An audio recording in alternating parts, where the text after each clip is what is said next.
பழத்தோட்ட ஊழியங்கள் கர்த்தரருளின ஊழியங்கள் திராட்சை பழத்தோட்ட ஊழியங்கள் கர்த்தரருளின ஊழியங்கள் அவரில் நிலைத்திருந்து கனி கொடுப்போம் கர்த்தர் வாய்க்க செய்வார் அவரில் நிலைத்திருந்து கனி கொடுப்போம் கர்த்தர் வாய்க்க செய்வார் துதி உமக்கே துதி உமக்கே துதி உமக்கே என்றுமே என்றும் துதி உமக்கே துதி உமக்கே துதி உமக்கே என்றுமே என்றும் துதி உமக்கே என்றுமே என்றும் துதி உமக்கே என்றுமே.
பிரியத்துக்குரியவர்களே, நீதிமொழிகள் 1:24. நான் கூப்பிட்டும் நீங்கள் கேட்க மாட்டேன் என்கிறீர்கள், நான் என் கையை நீட்டியும் கவனிக்கிறவன் ஒருவனும் இல்லை. மிகவும் ஆச்சரியமாக இருக்கிறது அல்லவா? வானத்தையும் பூமியும் படைத்த ஆண்டவர் இந்த பூமியில் தான் படைத்த மக்களாகிய என்னையும் உங்களையும் பார்த்து தேடி வந்து பெயர் சொல்லி அழைக்கின்றார். கிறிஸ்டவர் கிறிஸ்டவர்னு சொல்லி கூப்பிட்றார். கையை நீட்டுறார். நம்மகிட்ட கை குலுக்க விரும்புகிறார். நம்மிடத்தில் அறிமுகமாக விரும்புகின்றார். நம்மிடத்தில் நண்பனாக இருக்க விரும்புகின்றார். நம்முடைய நிழலாக மாறி நம்மோடு கூட வந்து நமக்கு எல்லா உதவிகளையும் செய்ய விரும்புகின்றார். ஆனாலும் மிக துரதிர்ஷ்டவசமாக இவ்வளோ பெரிதான ஆண்டவர் தேடி வந்தும் அவர் பேர் சொல்லி கூப்பிட்டோம். போங்க ஆண்டவர், எனக்கு வேறு வேலை இருக்குது. போங்க ஆண்டவர், நான் அடுத்த வாரம் வரேன். போங்க ஆண்டவர், நான் ரிட்டையர்மெண்ட் 10 வருஷம் இருக்குது. அதுக்கு பிறகு வந்து நான் உமக்கு ஊழியம் செய்கிறேன். ஆண்டவரை கை கொடுக்க விரும்புகிறீரா? போங்க, எனக்கு வேறு ஆட்கள்கிட்ட தான் கை கொடுக்க விருப்பமாக இருக்குது. நீங்களாம் எனக்கு வேண்டாம்ப்பா, நான் கொஞ்ச நாள் என்ஜாய் பண்ணிட்டு வரேன், கொஞ்ச நாள் சந்தோஷமாக இருந்துட்டு வரேன்னு சொல்லிட்டு உலக மக்களுடைய அன்பை தேடி ஓடுகிறோம். இதில் ஏமாற்றமே அடைகின்றோம். இதுக்கிடையில் ஆண்டவரும் கூட்டு பார்க்கார், கையை நீட்டி பார்க்குறாரு. ஒருவரும் அதுக்கு செவி கொடுப்பதில்லை. அப்படி செவி கொடுக்காமல் நம்ம போயிட்டோம்னா நம்மை விட்டு ஆண்டவர் போகிறார். அப்பொழுது நமக்கு ஏராளமான பாவங்களும் சாபங்களும் பிரச்சனைகளும் வியாதிகளும் வந்து சேருகிறது. எனவே ஆண்டவர் கூப்பிடும் பொழுதே என்னப்பா ஓடி வரேன் சாமுவேல் மாதிரி சொல்லணும், அடியேன் கேட்குறேன்னு சொல்லுவோம். கை நீட்டும் போதே ஆண்டரை கட்டி பிடித்துக் கொள்வோம். அப்பொழுது வாழ்வடையும். கர்த்தர் உங்களை ஆசீர்வதிப்பாராக. ஆமென்.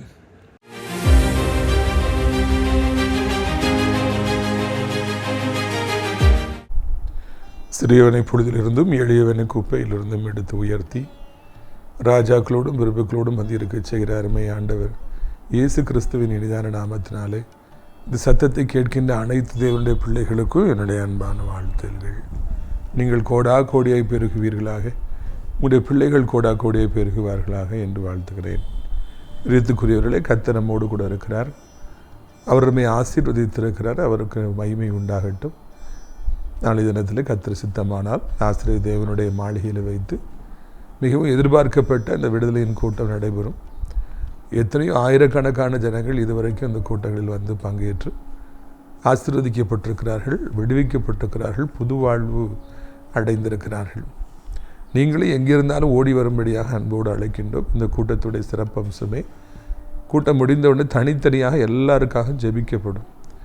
எவ்வளோ நேரம் ஆனாலும் பரவாயில்லை, நானும் சகோதரர் வரவேல் சேகர் அவர்களும் அன்னூர் ஜோசப்பனா அவர்களும் எல்லாம் இணைந்து உங்களுக்காக நாங்கள் ஜெபிப்போம்.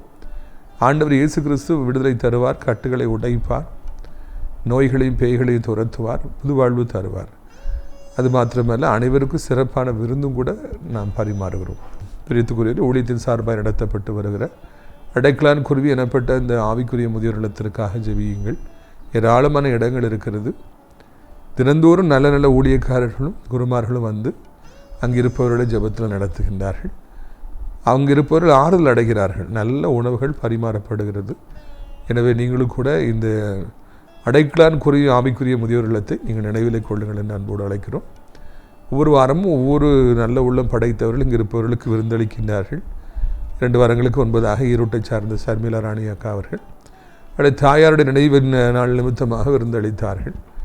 அதே போல் சென்ற வாரத்தில் தம்பி சாம் மனோகர் நாகர்கோயிலை சார்ந்தவர்கள் கவர்மெண்ட் ஜாப் கிடைத்ததுனால அந்த முதல் மாத சம்பளத்திலிருந்து அவர்கள் நல்ல விருந்தளித்தார்கள். இந்த வாரத்தில் டாக்டர் ஜெரேஸ் மற்றும் அவருடைய அன்பு மனைவி இருவரும் நல்ல ஆவிக்குரிய பிள்ளைகள், நல்ல ஊழியர் செய்கின்றவர்கள். இன்னொரு பக்கம் மருத்துவ பணியும் செய்து வராங்க. அவருடைய மனைவியின் பிறந்தநாள் நிமித்தமாக நமக்கு நல்ல விருந்தளிச்சிருக்கிறாங்க. அந்த குடும்பத்தாருக்கு நான் அதிக நன்றிகளை தெரிவித்துக் கொள்கிறேன். அவர்கள் மிகவும் தாழ்மையானவர். எனக்கு ரொம்ப பிடித்தது அதுதான். வயதில் எவ்வளோ மூத்தவர்கள், ஆனால் ஜெபிக்க வரும்பொழுது முன்பாக முழங்கால் படிட்டிருப்பார்கள், தாழ்மையாய் நிற்பார்கள். கர்த்தர் அவர்களை ஆசீர்வதிப்பாராக, அவருடைய பிள்ளைகளை ஆசீர்வதிப்பாராக என்று நான் வாழ்த்துகிறேன். பிரியத்துக்குரியவர்களே, நம்முடைய ஊழியத்தை சார்ந்த ஒரு சில பிள்ளைகள் திருமணமாகி கொஞ்ச நாட்களிலே அவர்கள் திருமணம் உடைந்து இப்பொழுது அடுத்த நல்ல காரியத்துக்காக காத்திருக்கிறாங்க. ஏற்கனவே அவர்களை பற்றி நான் அனௌன்ஸ் பண்ணியிருக்கிறேன். விரும்பினால் நீங்கள் என்னை தொடர்பு கொள்ளலாம். இதனாலும் நம்முடைய பிரயோஜனத்திற்காக நியாயாதிபதிகள் 6ஆம் அதிகாரம் 1ஆம் வசனம் முதல். பின்னும் இஸ்ரவேல் புத்திரர் கர்த்தரின் பார்வைக்கு பொல்லாப்பானதை செய்தார்கள். அப்பொழுது கர்த்தர் அவர்களை 7 வருஷம் மீதியானின் கையில் ஒப்பு கொடுத்தார். மீதியானின் கை இஸ்ரவேல் மேல் பலத்து கொண்டபடியினாலே இஸ்ரவேல் புத்திரர் மீதியான் நிமித்தம் தங்களுக்கு மலைகளிலும் உள்ள கெபிகளையும் குகைகளையும் அரணான ஸ்தலங்களையும் அடைக்கலமாக்கி கொண்டார்கள். அவங்க பாவம் செய்கிறாங்க. இஸ்ரவேல் ஜனங்கள் வந்து மோசே இல்லை, யோசுவா இல்லை, நியாயாதிபதிகள் அதுக்கு பிறகு எழும்பினாங்க. இருந்தாலும் அங்கே ஒரு சரியான ஒரு தலைவர் இல்லாதபடியினாலே அவர்கள் சீரழிகிறார்கள், பாவம் செய்கின்றார்கள், கர்த்தருக்கு தூரமாகி போகின்றார்கள். ஒரு வீட்டில் நல்ல தகப்பன் ஒருத்தர் இல்லைன்னா பிள்ளைகள் சீரழியுது. நல்ல டேடி வந்து பிள்ளைகளை வந்து நல்லபடியாக வளர்க்குறாங்க, ஒழுக்கமாக வளர்க்குறாங்க, கட்டுப்பாடாக வளர்க்குறாங்க, வாழ்க்கை நலமாக இருக்குது. பிள்ளைகள் வந்து அந்த கட்டுப்பாட்டுக்குள்ள, இராணுவ கட்டுப்பாட்டுக்குள்ளே இருக்கணும். இப்போ கூட நான் காலையில் பேப்பர் வாசிட்டு வந்தேன். ஒரு கல்லூரியில் படித்த ஒரு பெண் படிக்கும் பொழுதே இன்னொருவனை நேசித்து அந்த காதல் பொருந்தா காதலாக இருக்கிறது. அந்த பெண்ணை விட அவனுக்கு 2 வயது குறைவு. இருப்பினும் கூட அம்மா அப்பாவை எதிர்த்து போலீஸ் ஸ்டேஷனில் ஓடி போய் அந்த பெண் அம்மா எவ்வளவோ கண்ணீர் வடித்தாலும் கூட இவன் தான் வேண்டும் என்று திருமணம் செய்து கொண்டாள். அவளுக்கு 21 வயது ஆகிறது, அவனுக்கு 19 வயது ஆகிறது. என்ன மெச்சூரிட்டி இருக்க போகிறது? ஆனால் அவன்தான் வேண்டும் என்று அடம்பிடித்து அவள் திருமணம் செய்தாள் என்று பேப்பரில் பெருசாக போட்டிருக்காங்க. அந்த கட்டுப்பாடு இல்லை. அப்பாவுடைய கட்டுப்பாடு கண்டிப்பாக வேண்டும், அம்மாவுடைய கட்டுப்பாடு வேண்டும். அது ஆண்டவர் தான் கொடுக்கணும். இஸ்ரவேல் ஜனங்களுக்கு அந்த கட்டுப்பாடு இல்லாமல் போன பொழுது எப்படி இந்த பெண் தவறு செய்தாலோ அதே போல் அவர்கள் எல்லோருமே தவறு செய்தார்கள் என்று நாம் காண்கின்றோம். ஒரு கட்டுப்பாட்டுக்குள்ளே இருப்பது மிகவும் அவசியமாக இருக்கிறது, இராணுவ கட்டுப்பாடு. அதை போலவே நம்முடைய வாழ்க்கையில் நாம் நம்முடைய பெற்றோருடைய கட்டுப்பாட்டில் இருப்பது, ஆசிரியர்களுடைய கட்டுப்பாட்டுக்குள்ளே இருப்பது, அதே போல் ஆண்டவர் நமக்கு தந்திருக்கிற பாஸ்டர், ஆவிக்குரிய தகப்பனுடைய கட்டுப்பாட்டுக்குள்ளே இருப்பது மிகவும் அவசியமானதாக இருக்கிறது. கட்டுப்பாடு இல்லாத இடத்துல ஜனங்கள் சீர்குலைந்து போவார்கள். இங்கேயும் சீர்குலைந்து போகிறாங்க. அங்கே எல்லாமே கெட்டு போய்விடுகிறது. பிரித்துக்குரியவர்களே, நாம் இங்கே கவனிக்க வேண்டும். உடனே ஆண்டவர் கோபம் கொள்கிறார். கோபம் கொண்டு அவர்களை மீதியானுடைய கையிலே 7 வருடங்கள் ஒப்பு கொடுத்தார் என்று நாம் காண்கின்றோம். சரி, நீங்கள் ரொம்ப கெட்டு போயிட்டீங்க, ரொம்ப என்னை விட்டு தூரம் போயிட்டீங்க, ரொம்ப சந்தோஷம், அப்படியே இருங்கன்னு ஆண்டவர் சொல்கிறதில்ல. உடனடியாக அவர்களை தண்டிக்கின்றார். அவர்களுக்கு மீதியானில் இடப்பட்ட எதிரிகளை அவர் எழுப்புகின்றார். அவர்கள் இவங்களை பிடிக்கிறாங்க. அப்போது இவங்களுக்கு அவங்களால ஜெயிக்க முடியல, பாவம் இருக்கிறதுனால அந்த மீதியானியர்களை மேற்கொள்ள முடியல. ஒரு காலத்துலேருந்து மீதியானியர்கள் முன்னால் ஓடி போனவங்க இப்போ அவங்க பதிலடைந்து இவங்களை நெருக்கிறாங்க. இந்த நேரத்தில் இஸ்ரவேல் ஜனங்கள் 7 வருடமாக மலைகளிலே உள்ள குகைகளிலே, கெபிகளிலே போய் அவங்க ஒளிஞ்சிட்டு இருந்தாங்க என்று நாம் வாசிக்கிறோம். பாவம் செஞ்சவொன்னே ஆண்டவர் அடிக்கிறார். ஆண்டவர் அவங்களை எதிரிகள் கையில் ஒப்பு கொடுக்குறார். பல பிரச்சனைகள் வருது. இதுதான் கர்த்தருடைய செயலாக இருக்கிறது என்பதை நாம் உணர வேண்டும். அன்றைக்கும் சரி இன்றைக்கும் சரி அதே பேராமீட்டர் தான் ஆண்டவர் வச்சுருக்கார். தேவனுடைய பிள்ளைகள் நல்லா இருக்கிற வரைக்கும், ஜெபம் பண்ணுற வரைக்கும், கடவுளுக்கு பயப்படுற வரைக்கும் ஆண்டவர் அவர்களை ஆசீர்வதிக்கின்றார். ஆண்டவர் அவர்களுக்கு எல்லா விதமான நன்மைகளையும் கொடுக்கின்றார். எல்லா இடங்களிலும் ஆண்டவர் உயர்த்துகிறார். பாவம் செய்கிற பொழுது ஆண்டவர் அவர்களை எதிரிகள் கையில் ஒப்பு கொடுக்கிறார். நல்லா கவனிச்சிங்கன்னா, அந்த மீதியானியர்கள் எத்தனையோ வருஷமாக இஸ்ரவேல் கீழே இருந்தாங்க. இப்பொழுது அவங்க மேலே இவங்களை பிடித்து கொண்டார்கள், விரட்டினார்கள், துரத்தினார்கள். இஸ்ரவேல் ஜனங்கள் ஒழித்து வாழ வேண்டிய ஒரு பயங்கரமான ஒரு சூழ்நிலை வந்ததெல்லாம் காண்கிறோம். எந்த காரணம் என்று பார்த்தால், அங்கே அவர்கள் ஆண்டவரை விட்டு விட்டார்கள். ஆண்டவருக்கு பிரியமாய் வாழ்வதை விட்டு விட்டார்கள். நியாயப்பிரமாணங்களை விட்டு விட்டார்கள். ஊழியக்காரர்களுக்கு செவி கொடுக்கவில்லை. அதனால தான் அவங்களுக்கு இவ்வளோ பிரச்சனைகள் வந்தது. இன்றைக்கு எல்லாருக்கும் இதே மாதிரி தான் பிரச்சனை வருதுன்னு சொல்கிறதுக்கு இல்லை. ஆனால் கர்த்தரை விட்டு யார் பின்பாக போகிறாங்களோ, விட்டுறாங்களோ, ஆண்டவரை தேடாமல் வாழ்கிறாங்களோ, அவர்களுடைய வாழ்க்கையில் இந்த அனுபவங்கள் நிச்சயமாக வரும். ஒரு காலத்தில் இவங்க ஜெயித்தவங்க இவங்ககிட்ட உதவி பெற்றவங்க இப்போ அவங்க மேலே இவங்களை அடிப்பாங்க, அடின்னு அடிப்பாங்க. ஒரு சிலராக வாழ்க்கையில் சந்திக்கும் பொழுது அதுதான் அவங்க சொல்கிறாங்க, நாங்கள் எவ்வளோ ஹெல்ப் பண்ணோம், எவ்வளோ எங்கிட்ட கிடப்பாங்க, இப்போ எங்களுக்கு கொஞ்சம் கடன் கொடுத்தாங்க, நாங்கள் திருப்பி கொடுக்காதனால கேட்டால் சொல்லி திட்டுறாங்க, எங்களை அடிக்கிறாங்க என்றெல்லாம் அவர்கள் பரிதாபமாய் சொல்லுவதை காண்கிறோம். கர்த்தரோடு நம்ம இருந்தோன்னா நம்ம கீழே போக வேண்டிய அவசியமே இருக்காது. நம்முடைய எதிரிகள் பலனடைவதற்கு வாய்ப்பே இருக்காது. நாம் ஆண்டவரோடு இருப்போம் என்றால் ஒருவரும் நம்மை மேற்கொள்ள முடியாது. நாம் ஒழித்து வாழ வேண்டிய சூழ்நிலைகள் நமக்கு வராது. நாம் அடுத்து என்ன நடக்குமோ என்று தத்தளிக்கிற காலங்கள் வராது. ஏன்னா நம்ம ஆண்டவரோடு கூட இருக்கிறோம், ஆண்டவருக்கு பிரியமாய் வாழ்கிறோம், அவரை பின் சொல்கிறோம். அப்படி இருக்கும் பொழுது நாம் யாருக்கும் பயப்பட வேண்டிய சூழ்நிலைகள் ஒரு காலம் வராது என்பதை நாம் புரிந்து கொள்ள வேண்டும். பிரித்துக்குரியவர்கள், கர்த்தரோடு இருப்பது பாதுகாவல், ஜெபிப்பது பாதுகாவல். ஞாயிறுதோறும் பயபக்தியோடு ஆராதனைக்கு சென்று வருவது, பயபக்தியாக இருப்பது, ஆண்டவரை ஆராதிப்பது, அது ஒரு பெரிய பாதுகாவல். குடும்ப ஜெபம் செய்வது ஒரு பெரிய பாதுகாவல். நாள்தோறும் பைபிளை எடுத்து வாசிப்பது, கருத்தாக வாசிப்பது ஒரு பாதுகாவல். அதிகாலமே எழும்பி 1 மணி நேரமாவது ஜெபிப்பது மிகப்பெரிய பாதுகாவல். அந்த வளையத்தை, பாதுகாப்பு வளையத்தை மீறி யாரும் நம்மை தொட முடியாது. மீதியானியர் உள்ளே வர முடியாது. நாம் ஒழித்து வாழ வேண்டிய சூழ்நிலை வராது. விபத்துகள் வராது, நாச மோசங்கள் வராது, வியாதிகள் வராது, சாத்தா உள்ள வரமாட்டான். நான் கர்த்தரோடு இருக்கிற பொழுது நமக்கு பாதுகாவல் இருக்கிறது. யோபுவை சுற்றியும், பிள்ளைகளை சுற்றியும், உடைமைகளை சுற்றியும் ஆண்டவர் ஒரு பாதுகாவல் வளையத்தை வைத்திருந்தார், ஒரு வேலியை வைத்திருந்தார். நீங்கள் வாசித்திருக்கீங்களா? அதே ஆண்டவர் நமக்கும் ஒரு வேலியை வைக்கிறார். அதை மீறி ஒருவரும் நம்மை தொட முடியாது. ஆனால் ஆண்டவரை தேடாமல் போகிற பொழுது, நிர்விசாரமாய் வாழ்கிற பொழுது, அநீத்தியமான காரியங்களை தேர்வு செய்கிற பொழுது, அதற்கு பின்பாய் போகிற பொழுது எல்லாம் நம்ம இடத்துலேருந்து எடுக்கப்படுகிறது என்பதை நாம் மறந்துவிடக்கூடாது. இன்றைக்கி நிறைய பேர் ஒழிச்சு வாழ்ந்துக்கிட்டு இருக்காங்க, நிறைய பேர் பயந்து வாழ்ந்துக்கிட்டு இருக்காங்க, நிறைய பேர் எதிரிகள் எப்படி எழுப்பிட்டாங்களே, யுத்தம் பண்ணுறாங்களேன்னு கலங்கிட்டு இருக்காங்க. ஒருவேளை நாம் ஆண்டவரை விட்டு விட்டோமோ, ஒருவேளை நம்ம ஆண்டவருக்கு தூரமாய் வந்து விட்டோமா என்பதை சிந்தித்து பார்க்க வேண்டும். அப்படி அதை சரி பண்ணிட்டோம் அப்படின்னா உடனே அந்த பிரச்சனையில் நீங்கும். பாருங்கள், 3ஆம் வசனம் இப்படியே சொல்கிறது, இஸ்ரவேலர் விதை விதைத்திருக்கும் பொழுது மீதியானியரும் அமலேக்கியரும் கிழக்கத்திய புத்திரரும் அவர்களுக்கு விரோதமாக எழும்பி அவர்களுக்கு எதிரே பாளையம் இறங்கி காசாவின் எல்லை மட்டும் நிலத்தின் விளைச்சலை கெடுத்து இஸ்ரவேலிலே ஆகாரத்தை ஆகிலும் ஆடு மாடுகள் கழுதையாகிலும் வைக்காதே போவார்கள். பார்த்தீங்களா? அங்கே மீதியானில் வராங்க, கிழக்கத்திய புத்தியர்கள் வராங்க, அமலேக்கியர்கள் வராங்க. இஸ்ரேலுக்கு விரோதமாக ஒரு பெரிய கூட்டமே ஒன்று கூடுது. எதுக்கு இப்படிப்பட்ட ஒரு நிலைமை வருது? கர்த்தரை தேடி இருந்தால் இப்படிப்பட்ட ஒரு நிலைமை வந்திருக்குமா? வரவே வராது. எதிரிகள் பலக்கின்றார்கள், இவர்கள் நாளுக்கு நாள் பலகீனம் அடைகிறாங்க. எதிரிகள் செய்கிற முக்கியமான காரியத்தை பாருங்கள். இப்படி விளைச்சலை கெடுத்து முதல்ல இவங்களுக்கு இருக்கிற வருமானத்தெல்லாம் கெடுக்கணும். சாத்தா முதல்ல எங்கே கை வைக்கிறான் பார்த்தீங்களா? முதல்ல மனதில் பயத்தை கொண்டு வரான், ஒழிச்சு வாழ வைக்கிறான். ரெண்டாவதாக ஃபைனான்ஸை அடிக்கிறான். விளைச்சலை கெடுத்து நல்ல விளைச்சல், இஸ்ரவேல் ஜனங்கள் கானானில் இருக்காங்க, பாலும் தேனும் ஓடுது, எல்லாத்தையும் எடுத்துக்கிறாங்க. சாப்பாடு இருக்காது. அடுத்தாப்புல அவங்களுக்கு வருமானம் வந்து ஆடு மாடுகள் நிறைய இருக்கும், அதை வச்சு விற்று தான் அவங்க பெரிய பணக்காரங்களாக இருந்தாங்க. அது எல்லாத்தையும் பிடிச்சிட்டு போயிடுறாங்க. ஃபைனான்ஸில் 0 ஆயிடுறாங்க. நல்லா தெரிஞ்சுக்கிங்க, சாத்தான் உள்ளே வந்தவொடனே அவன் எதை குறி வைக்கிறான்னா ஃபைனான்ஸ் தான் குறி வைக்கிறான். இப்போ அதே தான் நடக்குது. ஈரான் மேலே இஸ்ரேலும் யூஎஸும் வார் நடக்கு பார்த்தீங்களா?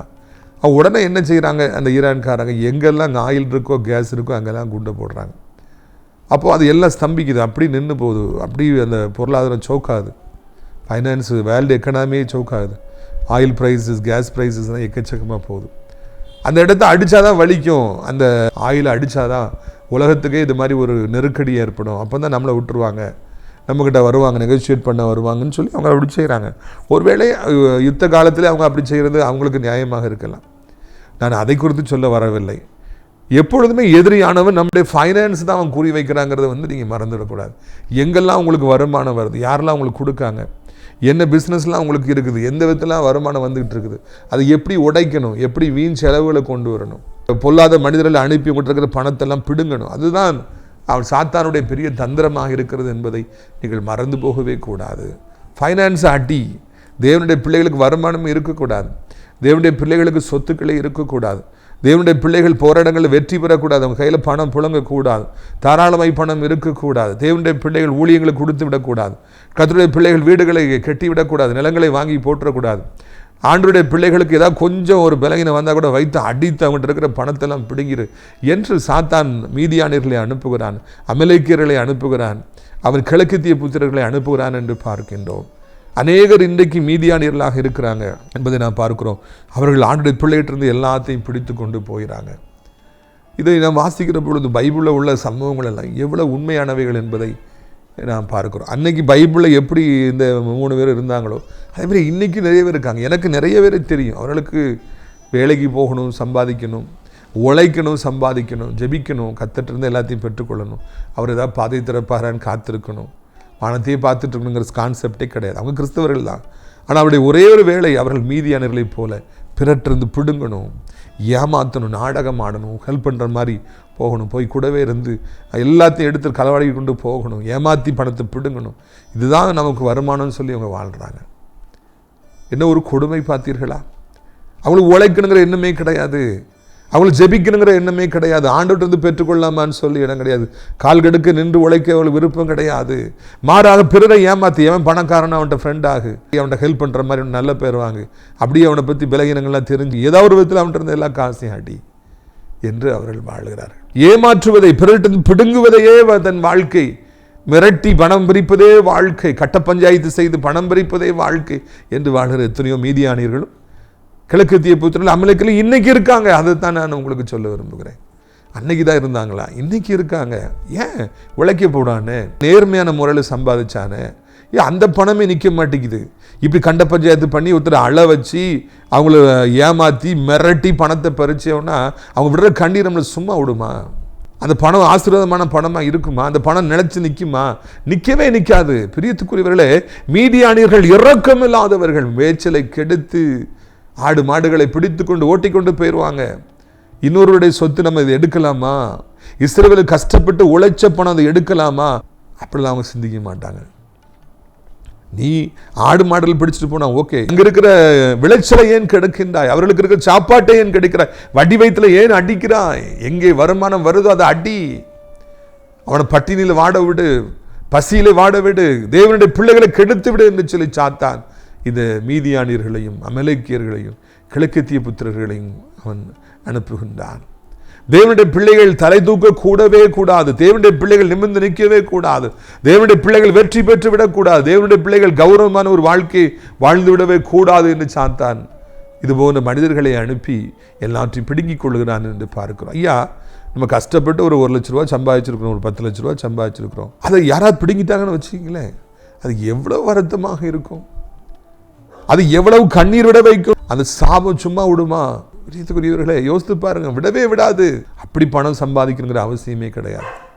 அப்படி காசை இன்னொருத்தர் பிடுங்கிட்டு வரணுங்கிற அவசியம் கிடையாது. இன்னொருத்தர் கெடுத்து நான் வாழணுங்கிற எண்ணம் நமக்கு வேண்டவே வேண்டாம். என் வாழ்க்கையில் அப்படிப்பட்ட பயங்கரங்களை நான் சந்தித்திருக்கிறேன். எப்படி இப்படி ஈவுரக்கம் இல்லாமல் இருக்காங்க? எப்படி இப்படி உங்களால் வாழ முடியுது? எப்படி ஏமாற்ற முடியுதுன்னு நமக்கு தெரியல. ஆனால் அவங்களுக்கு அதெல்லாம் ஒன்றுமே கிடையாது. எல்லாத்தையும் பிடுங்கிக்கிட்டு நம்மை குறித்து வெளியே போய் துர்ச்செய்தியை அவங்க சொல்கிறாங்க.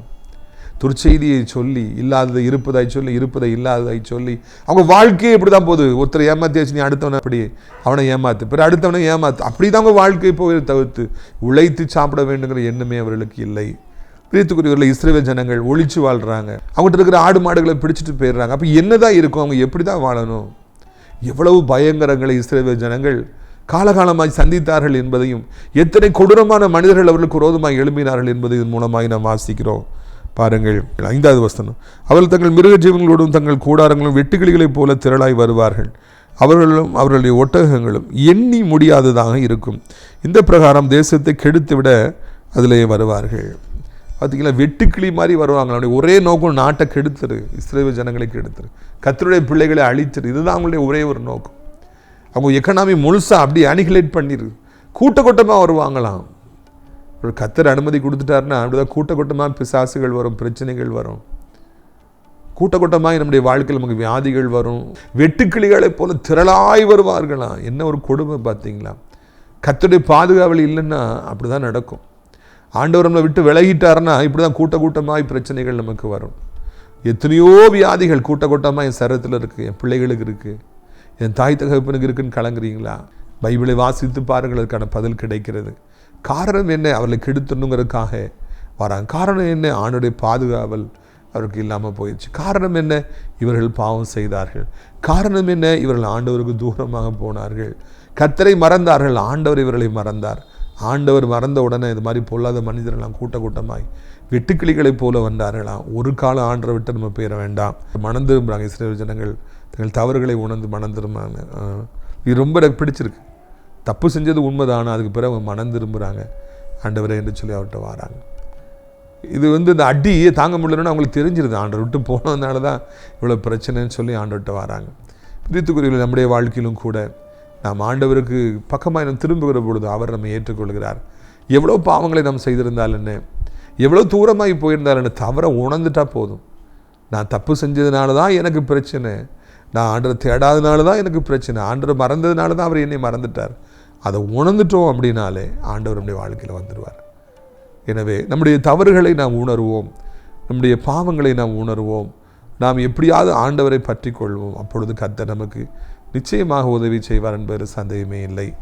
இது அருமையான நாளிலும் கூட உள்ளத்தில் குத்தப்படும், ஆண்டவரே அற்பத்தனமான காரியங்களுக்காக உண்மை விட்டு போயிட்டேன், எனக்கு ஒன்றும் கிடைக்கல, ஒரு சந்தோஷமும் கிடைக்கல, ஒரு மகிழ்ச்சியும் கிடைக்கல. ஆண்டவரே, வெடிப்புள்ள தொட்டிகளை நான் தெரிந்து கொண்டேனப்பா, உண்மையே நான் தேர்வு செய்வேன், உண்மையே நேசிப்பேன், உடைய சமூகத்துக்கே ஓடி வருவேன், நான் உண்மை விட்டு கொடுக்க மாட்டேன் என்று சொல்லி நீங்கள் ஆண்டவர்கிட்ட வந்து பாருங்கள். இந்த மீதியானியர்கள், இந்த கிழக்கத்திய புத்திரர்கள், அமலேக்கு எல்லாம் ஓடிடுவாங்க. அதுக்கு பிறகு உங்கள் விளைச்சலை கெடுக்கவே முடியாது, உங்கள் நாட்டுக்குள்ளே வரவே முடியாது, உங்கள் ஃபைனான்ஸை தொடவே முடியாது. ஆண்டவர் உங்களை அளவில்லாமல் ஆசீர்வதிப்பார். உங்கள் ஃபைனான்ஸை கெடுக்கிறது தான் சாத்தானுக்கு முழு நோக்கமாக இருக்கிறது இல்லையா? சாப்பாடு கூட உங்களை வழி இல்லாமல் ஆக்கணும் சாத்தான் நினைக்கிறான். கர்த்தர்ட்ட ஓடி வந்துடுங்க, இந்த பிரச்சனைகளெல்லாம் தீர்ந்து விடும். இந்த பொல்லாத ஆவிகள், பொல்லாத மனிதர்களெல்லாம் போயிடுவாங்க. அதுக்கு பிறகு மிகுந்த சந்தோஷமான காலங்கள் உங்களுக்கு உண்டாகும். கவலையப்படாதீங்க. எத்தனை எதிரிகள் கூட்டமாய் வந்திருந்தாலும், எவ்வளோ வியாதிகள் கூட்டமாய் வந்திருந்தாலும், எல்லாமே முடிந்து விட்டதோ என்று நினைக்கிற அளவுக்கு வந்தாலும் கர்த்தர்ட்ட வந்துடுங்க. செய்த பாவங்களை உணருங்க. மனுஷங்கிட்ட போய் சொல்ல வேண்டாம், அந்த பாவம் பண்ணிட்டேன், அந்த பாவம் பண்ணிட்டேன். ஆண்டவர்கிட்ட வாங்க, இந்த பாவம் செய்தேன், அந்த பாவம் செய்தேன், ஆண்டவரை மறந்துட்டேன், நமக்கு தூரமாக போயிட்டேன், இன்னைக்கு மன்னிங்கன்னு இன்னைக்கு நீங்கள் கர்த்தர்ட்ட போய் விழுங்க, ஒரு பாதத்தில் விழுங்க. எவ்வளோ பெரிய பிரச்சனைகள் இருந்தாலும் அவைகள்லாம் விலகி போயிடும். ஆண்டவர் உடனே வேலையை வச்சிருவார். வேலையை வச்ச பிறகு ஒருத்தரும் நம்மளை தொட முடியாது, யாரும் நம்மகிட்ட வர முடியாது. அந்த இரக்கத்திற்காக நாம் கெஞ்சுவோமா? இந்த நாள் நம்ம சரிப்படுத்தினால, முக்கியமாக ஃபைனான்ஸில் யார் அடிபட்டிருக்காங்களோ, நொறுங்கி போயிருக்காங்களோ, அவங்களை கர்த்தர் மறுபடியும் தூக்கி நிறுத்த விரும்பி இந்த செய்தியை கொடுத்துருக்கிறார். எவ்வளவு கோடி ரூபா கடன் இருந்தாலும் பரவாயில்லைங்க, இன்றைக்கி ஆண்டவர்கிட்ட மனம் பொருந்துங்க. அப்பொழுது கர்த்தர் உங்களை அளவில்லாமல் ஆசீர்வதிப்பார், அளவில்லாமல் உயர்த்துவார். உங்களுடைய ஆசீர்வாதங்களுக்காக நான் ஜெபிக்க முடிய விரும்புகிறேன். கண்களை மூடுவீர்களா? நாம் சேர்ந்து ஜெபிக்கலாமா? அப்பா பிதாவே, வானத்துக்கு பூமிக்கும் ஆண்டவரே, இந்த அருமையான நாளுக்காக நன்றி. இந்த அருமையான நாளிலும் கூட கர்த்தாவே உம்முடைய சத்தத்தை கேட்க ஆண்டவரே பைபிளை தியானிக்க கர்த்தர் உதவி செய்தீங்க. கிழக்கத்திய புத்திரர்கள், மீதியானியர்கள், அமலேக்கியர்கள் எல்லாம் பிறரை ஏமாற்றி கெடுத்து அந்த பணத்தை வைத்து தங்களுடைய வயிற்றை நிரப்பி கொண்டார்கள், ஈவிரக்கம் இல்லாமல் வாழ்ந்தார்கள் என்று நாங்கள் வாசித்தோம், தியானித்தோம்.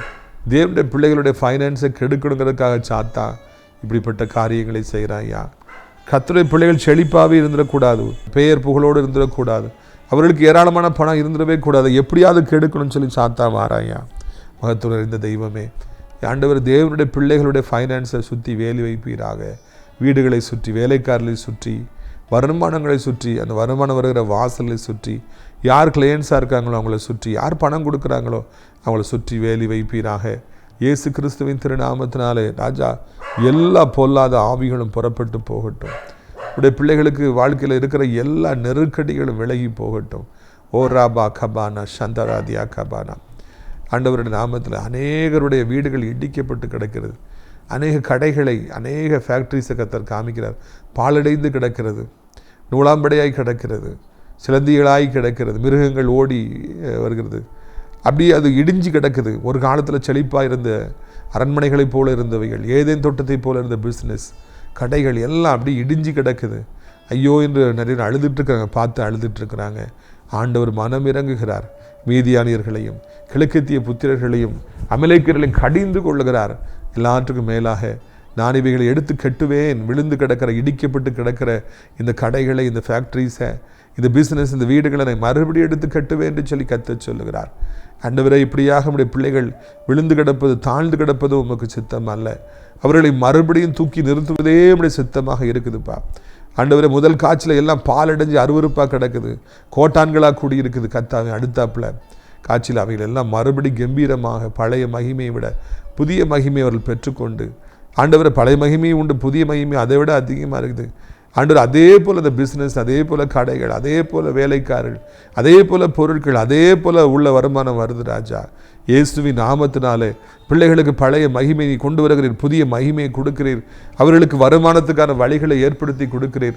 அவரை விளைச்சலை இனி யாரும் கெடுக்கக்கூடாது என்று கட்டளையிடுகிறீர். அந்த தத்தளிப்பு வேண்டான்னு சொல்கிறீங்க, ஒழித்து வாழ்கிறது, பயந்து வாழ்கிறது போதுன்னு சொல்லி சொல்கிறீங்க. கிருபையை கொடுக்கிறீர், இரக்கத்தை கொடுக்கிறீர். நன்றி அப்பா. மிகவும் பலகீனப்பட்டிருக்கிற பிள்ளைகளை கர்த்தர் தூக்குகிறீர். சரீரம் இடிக்கப்பட்டு விபத்தினாலே, பிசாசின் கிரியைகளை சரீரம் இடிக்கப்பட்டு கிடக்கிற பிள்ளைகளுக்கு, வியாதியினால் இடிக்கப்பட்டு கிடக்கிற பிள்ளைகளுக்கு, விபத்தினால் இடிக்கப்பட்டு கிடக்கிற பிள்ளைகளை மறுபடியும் தூக்கி நிறுத்துகிறீர். பொருளாதாரத்தையும் மறுபடியும் தூக்கி நிறுத்துகிறீர். வியாதி விபத்தினாலே ஆண்டவர் சோர்ந்து கிடக்கிற பிள்ளைகளை மறுபடியும் தூக்கி நிறுத்துகிறீர். நன்றி ராஜா. என்ன வியாதியாக இருந்தாலும் அதை சுகப்படுத்த முடியும். எவ்வளவு செயல்படாத அவயமாக இருந்தாலும் செயல்பட வைக்க முடியும். மறுபடி வாலிபத்தை கொடுக்க முடியும், சந்தோஷப்படுத்த முடியும் ஐயா. கழுகுக்கு சமானமாக உன் வயது வாலிப வயதாகிவிடப்பட்ட வாக்குத்தத்தம் நிறைவேறுவதாக உடைய கிருபைகளை ஒழித்து வைப்பீராக என்று கர்த்தாவே நாங்கள் கெஞ்சுகிறோம் ஐயா. அப்படியே கர்த்தாவே உமக்கு ஸ்தோத்திரம் செலுத்துகிறோம், உமக்கு நன்றி செலுத்துகிறோம் ஐயா. குடும்பத்தில் நிம்மதி இல்லாத பிள்ளைகள், இரவு தூங்க முடியலையே, வியாதினால் தூங்க முடியல தவிக்கிற பிள்ளைகள், சாராயம் குடிக்காமல் மதுபானம் பண்ணாமல் தூங்க முடியலையே, இது எனக்கு என்ன பண்ணன்னு தெரியலையே தவிக்கிற பிள்ளைகளுக்கு நீர் இப்பொழுதே தூக்கத்தை கட்டளையிடுவீராக. ஒவ்வொருவருக்கும் உதவி செய்வீராக, ஒவ்வொருவரையும் பலப்படுத்துவீராக. ஆண்டவரை நல்ல எக்ஸாம் எழுதுகிற பிள்ளைகள் ஞானத்தையும் புத்தியும் தாரும். நல்ல மார்க் ஸ்கோர் பண்ணி அவன் நல்ல காலேஜில் சீட் கிடைக்க உதவி செய்யும். நீண்ட காலமாய் நல்ல காரியம் நடக்காதா என்று காத்திருக்கிற பிள்ளைகளுக்கு அற்புதங்களை செய்யும். வயதான கிளை விழுந்து விடாதபடி காத்துக்கொள்ளும். ஆண்டவரை ஸ்தோத்திரம் ஐயா. வேலை இல்லாத பிள்ளைகளுக்கு, வருமானம் இல்லாத பிள்ளைகளுக்கு இன்றைக்கே வருமானத்துக்கான வழிகளை உண்டாக்கித்தார். இயேசு கிறிஸ்துவின் நாமத்தினால் இந்த இடம் விற்கட்டும், நிலவிற்கட்டும், அப்போ தான் எனக்கு ஏதாவது செய்ய முடியும்னு சொல்கிற பிள்ளைகளுக்குலாம் அந்த காரியங்கள் நடக்க உதவி செய்யும். நடக்க முடியாத பிள்ளை நடக்கட்டும், அற்புதம் நடக்கட்டும், அதிசயம் நடக்கட்டும். கர்த்தரே மகிமைப்படும். உலகம் இருக்கிற அத்தனை நாடுகளையும், இந்த தாய்த்து நாட்டை அனைத்து மக்களையும் ஆசீர்வதியும். எல்லா ஊழியங்களையும், ஊழியக்காரர்களையும் ஆசீர்வதியும். ஆசிரியர் திராட்சைப்பழத்தோட்ட ஊழியர்களை நேசிக்கிறேன்.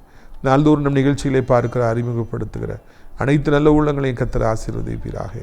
அடைக்கலான் குறி முதியோரிடத்தில் சேர அநேக இடங்கள் உண்டே, அநேகரை அழைத்து கொண்டு வாருங்கள். கிருபை தாங்கட்டும், இரக்கம் தாங்கட்டும். கர்த்தர் பிள்ளைக்காக யாவற்றையும் செய்து முடித்தரணும்.